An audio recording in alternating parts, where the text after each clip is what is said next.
Big tires are one of the best things you can do to an off-road rig. They make it more capable, they get you good traction, but you also got to be able to drive it down the road. So let's have some real talk about mud tires, off-road tires, what I like and what I don't like. I want to hear what you guys have to say as well.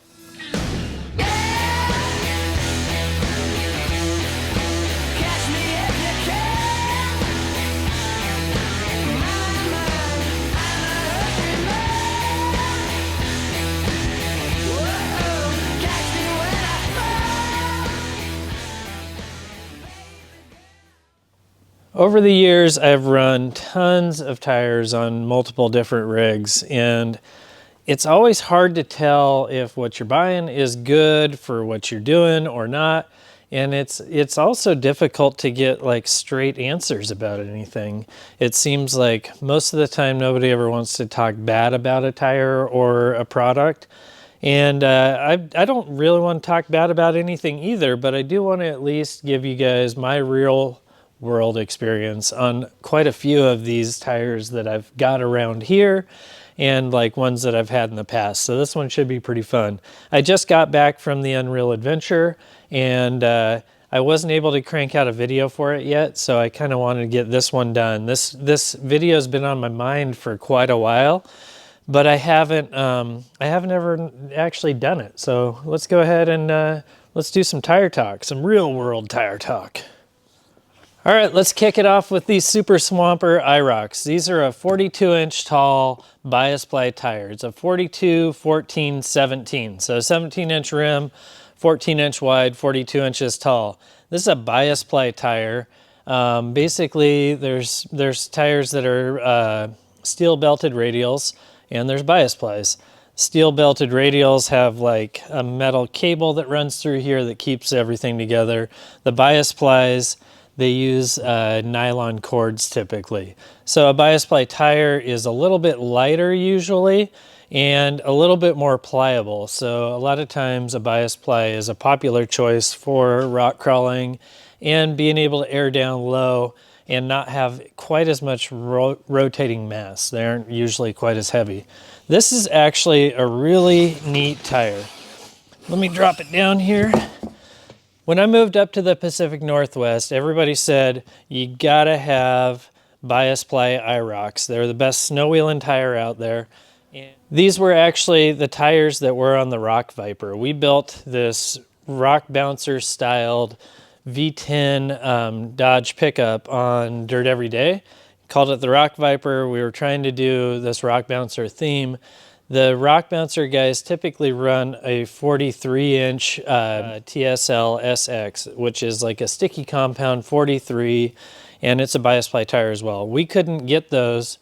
The closest thing we could get were these 42-inch IROCs, and they worked really good for that application.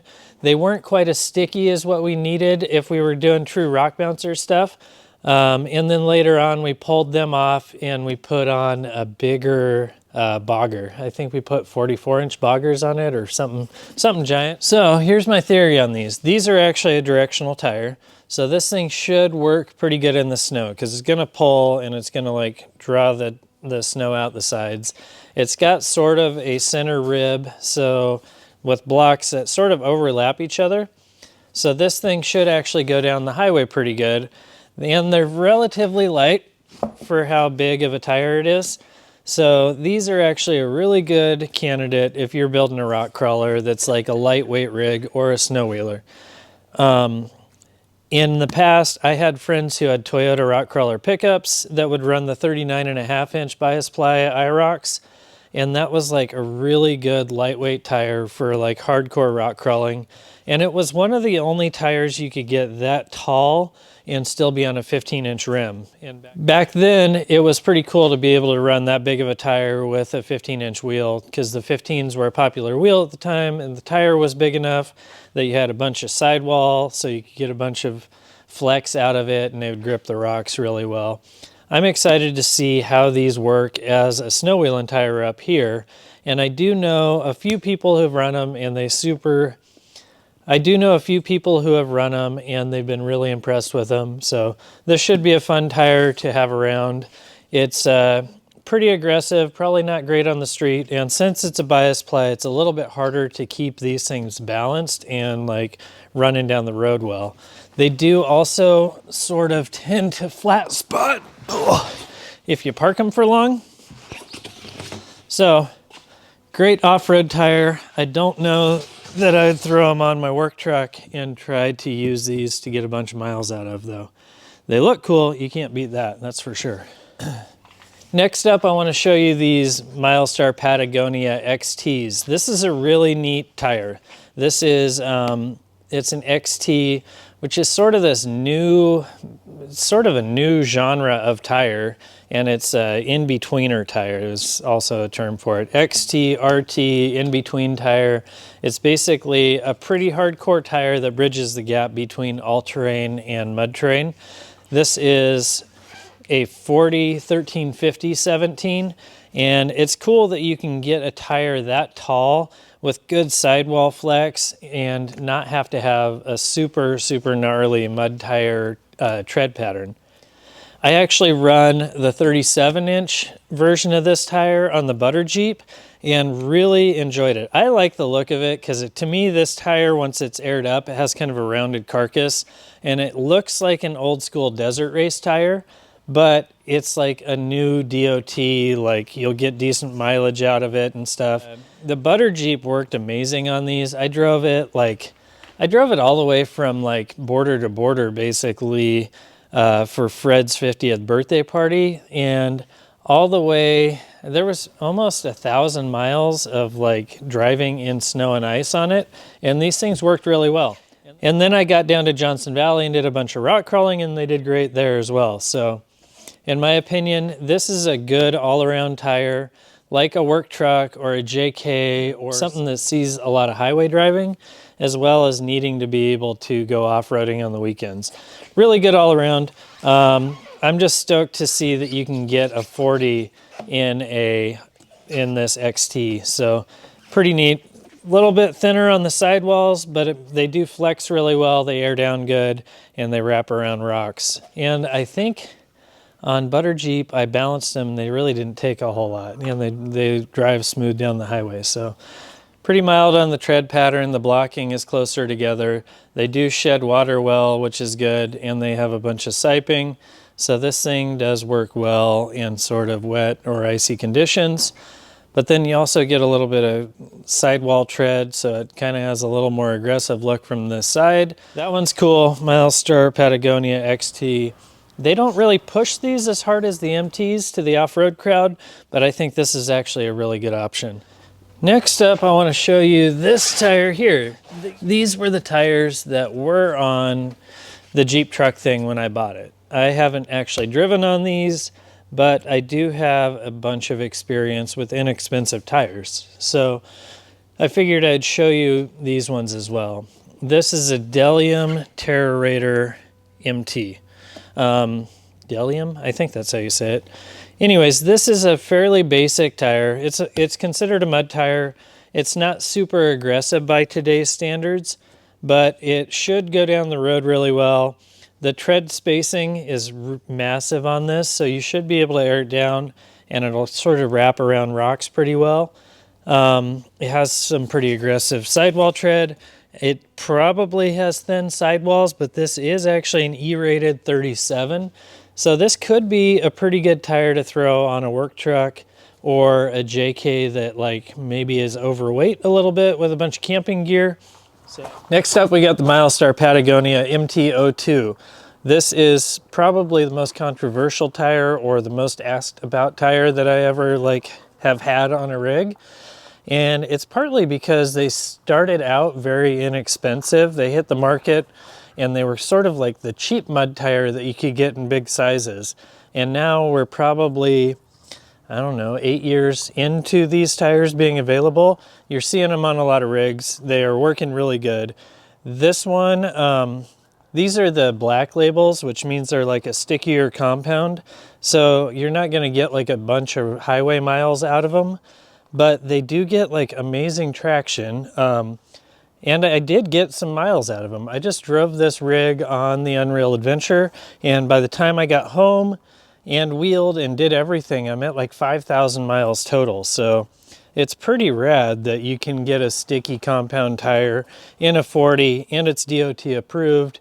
And we just beat on these things for like 7 days on the trail, like running really difficult stuff.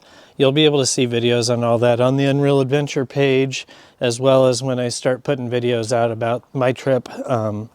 But yeah, these are a great tire. You can get them up to 42, which is pretty cool. They are a little unconventional in style. They've got like a very like prominent center tread here. So they don't have a bunch of spacing between the two, so it's not like quite as gnarly of a mud tire, but because of that, they do go down the highway really well. So these are a good tire. There's been some theory that they have like weak sidewalls, but I have yet to have a problem with them. I've had them on a pile of rigs. This is the second year that I've had this 40-inch MTO2 black label. I had them on that big Louis Vuitton truck last year. I didn't have any problems with it either. So this is becoming one of my favorite tires out there, even though it's not like my favorite style-wise. The way they perform has been really good. All right, when I think of mud tires, I think Boggers. These are Super Swamper TSL Boggers. This is like the quintessential mud tire of all mud tires. They are extremely aggressive. They've been around forever. They've got these huge blocks with huge spacing. The blocks are all kind of going the same direction. It's a bias ply tire. This thing is like all business. This is sort of a popular tire if you're doing like tractor pulls or like sand drags or any sort of like mud racing. These have always been the go-to tire. They actually do work pretty well as a rock crawler tire. And if you like get tricky and you sipe these things differently, they can work okay like as a snow wheeling tire or a tire that'll hold like a side load. There's plenty of rubber in here, and you see guys that'll groove them in all sorts of different directions to make them do what they want. I have siped these with a traditional tire siping machine, and that was just to try and get a little bit better like cold weather or ice and snow type of traction out of them. I don't know if it actually worked or not because I've never really driven on them in bad weather. They've always been a popular tire. Like if you've been around old Jeeps and old mud trucks and stuff ever, like Boggers they're just a staple in the community. So they typically don't drive down the road very well. They cut pretty bad and like feather the edges and stuff like that. And they're bias ply, so they're a little tough to balance. Sometimes you'll end up having to put like massive quantities of weight in these to get them to balance out. I had never really even given these tires a shot. And then on a recent roadkill I filmed with Freiberger, we actually drove this car like 650 miles on the highway to get it back up here to my house, and they did really well. I was totally surprised.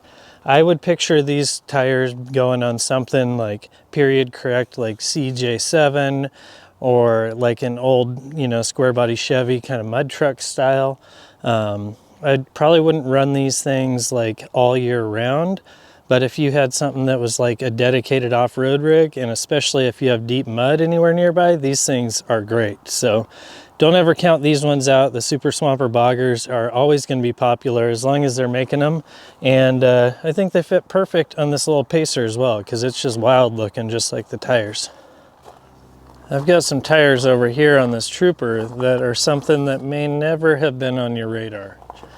These tires are so cool looking. These are a Gateway Buckshot mudder. This is a P7816, so it's also a bias ply. It's like a 32.5 inch tall. I think it's about 8.5 wide, and just has extremely tall treads on it. I mean, so aggressive looking. These are going to be a tire that you're going to want to run on like a period correct, like vintage 4x4, or something that maybe sees a bunch of like off-road action but not a whole lot on the street. These have such a large tread on them that they kind of flex around a lot, and they're kind of squirrely on the road. I mean, this center tread is like 3/4 of an inch tall, maybe taller, and they're just kind of To me, they're just sort of like an extreme looking tire, but I don't know that they work extremely well in any condition. I'm sure it's good in the mud, but it's got this weird design where the center tread block, or these two center tread blocks, they never have a break all the way through them. They've got this little like groove about a 3/16 of an inch deep, but once you get past that, there's really nowhere for like water or snow to like eject out. So it seems like to me this thing would just pack up with mud in the center. It wouldn't ever eject any of the mud out very well, and unless you spun them really fast. If you're trying to drive these on like wet conditions, it just seems like without the spots for the water to eject out of, they're gonna get kind of sketchy. So a really good looking tire, but I think it's probably more for looks than anything else. I think they look perfect on this Trooper, but I'm not gonna run them. I'm gonna end up selling these, and I'll show you kind of more what I'm thinking about putting on it. This one's running those Buckshots for the 4 main tires, but the spare is actually a 255/85/16 mud terrain tire. This is a radial tire. It's a little more modern design. It's got some siping. It has space for studs to put in if you needed to. And this is kind of a really cool, like kind of a sleeper trick tire. This is a size that was a factory size on like Ford F350s in the 90s.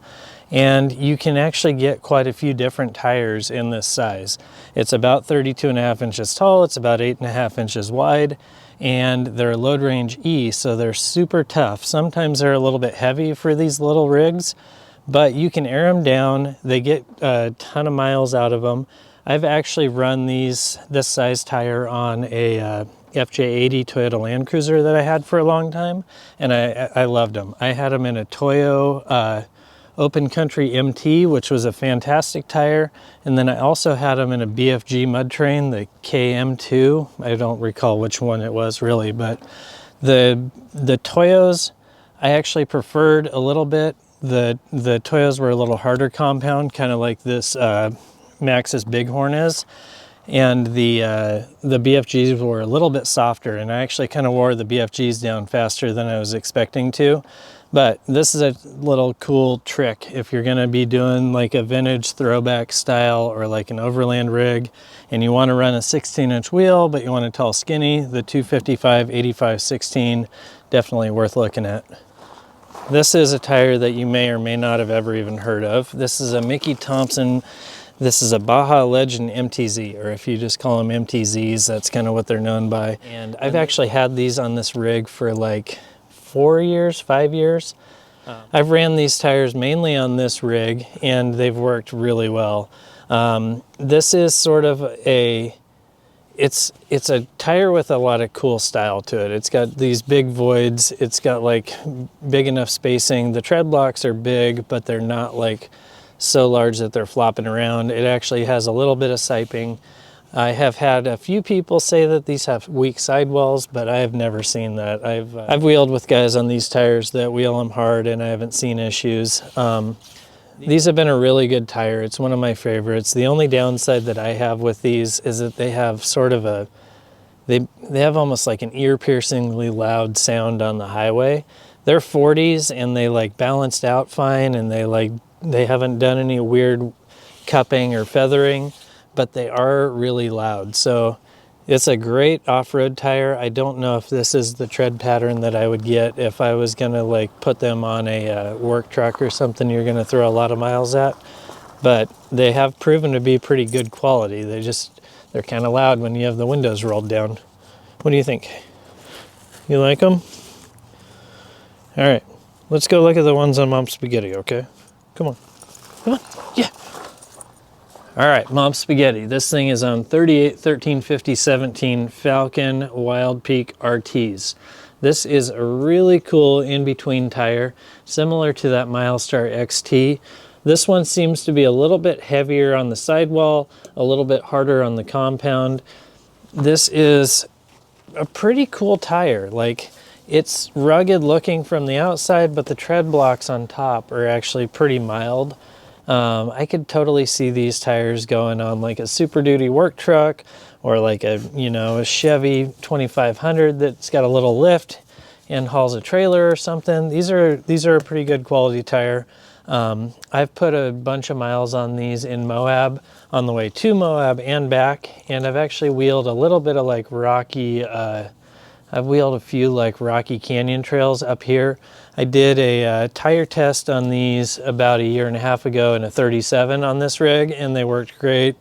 The 38 1350 looks way better on this rig than the 37s did though. This is definitely a tire that I would recommend. It's a little heavier. I don't think I'd throw these on like a Toyota pickup or like a Geo Tracker, but if you're going to be wheeling something that's heavier, or you got a work truck, I think these are going to get you quite a bit of miles out of them. And I mean, truthfully, I haven't even like broke these things in hardly, and I probably have 2,500 miles on them and a handful of wheeling trips. So if you go back on some of my other YouTube videos, you'll see like taking this truck to Moab last year, and you can kind of get an idea on how they worked. So, all right, that's my little walkthrough on tires that I have some experience with. I don't mean for this to be like a buy this, don't buy that, like end all be all tire review. Just kind of trying to share some experiences and give you an idea of what they're working like for me. I feel like I've got a bunch of vehicles. I've been able to use a bunch of tires over the years, and I don't have a perfect end-all be-all tire that like I recommend to everybody. There's obviously ones that work good for you that might not work good for your buddy with a totally different rig, and then there's also budgets that come into play. So don't feel bad if you gotta like buy the super inexpensive eBay budget tire, because they'll still get you out on the trail. If you can afford a little better tire that might have like a mileage warranty and you can have a little bit more confidence in it, that's also money well spent. So at the end of the day, just get out there and go wheeling. Tires are fun. They're not permanent. Over the years, you can change them out. You can sell them off. You can try different things. Trade them with your buddies even. Like just get out there and have some fun and find out what you like. Thanks for watching the Dirt Head Shed. We'll see you guys next time.